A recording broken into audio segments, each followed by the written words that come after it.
मित्रांनो नमस्कार. मी ॲडव्होकेट महादेव साळुंके आपल्या सर्वांचं सहर्ष स्वागत करतो.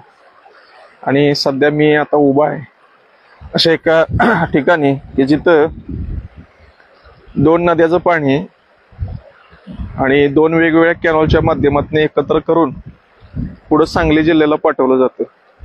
आणि हा एक युनिक असा एक प्रोजेक्ट आपल्या सातारा जिल्ह्यातला म्हणावं लागेल.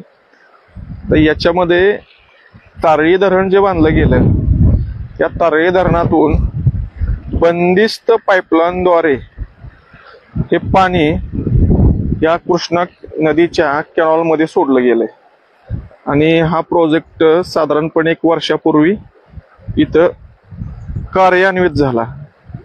आता फक्त झालंय काय ते आता मी एक्झॅक्ट तुम्हाला मी दाखवणार आहे.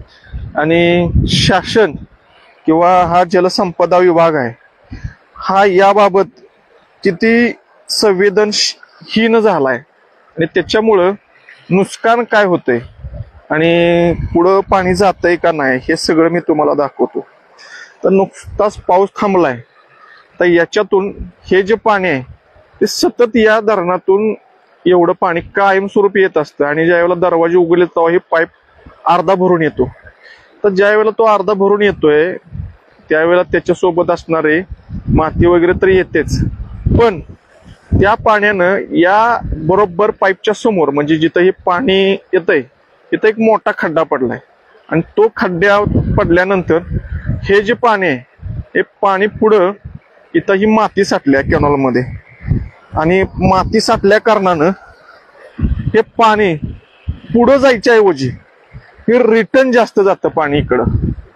जे पाठीमाग आहे ना हे पाणी जाण्याचं प्रमाण हे जास्त आहे पाठीमागच्या बाजूला. आता हे पाणी जर पुढं शेतकऱ्यांना जायचं असेल तर ही जी मध्ये जे गाळ साठल्या जे एक प्रकारचा मोठा तुंब तयार झालाय त्याला पाण्याला ही वाट करून द्यायला पाहिजे.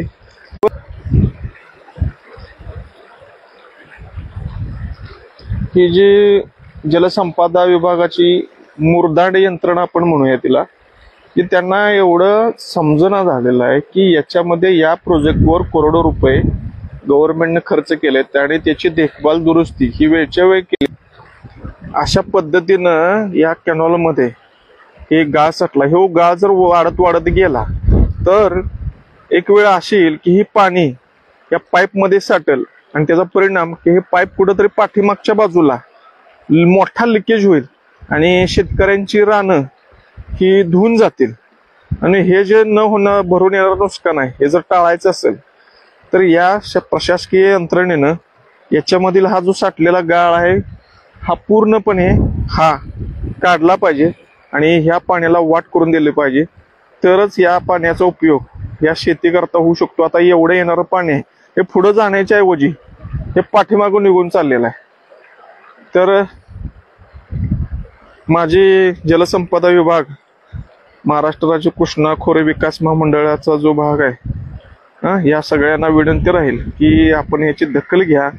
आणि हे पाणी आता पाऊस पडलाय शेतकऱ्याला पाण्याची गरज आहे आणि हे सगळं यातली जे काय साठलेली घाण आहे ती सगळी काढून पाण्याला वाट करून द्यायला पाहिजे.